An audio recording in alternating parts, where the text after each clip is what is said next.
சினிமாவிலிருந்து அரசியலுக்கு வந்தவர்கள் என்னுடனேயே சேர்ந்து இருக்கிறார்கள், இந்த கூட்டத்திலேயே இருக்கிறார்கள். ஆனால் என் அனுபவத்தில் நான் புரிந்து கொண்டது, ரசிகர்கள் வேறு,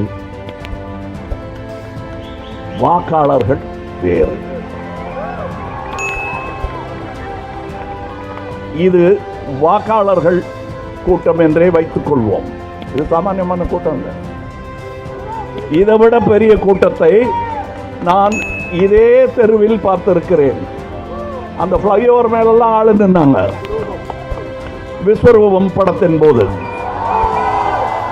அவர்கள் நியாயம் கேட்க வந்த தனி மனிதர்கள். நீங்கள் பார்த்து கொண்டிருப்பது C4Tech Tamil channel. Like, share and subscribe பண்ணுங்க.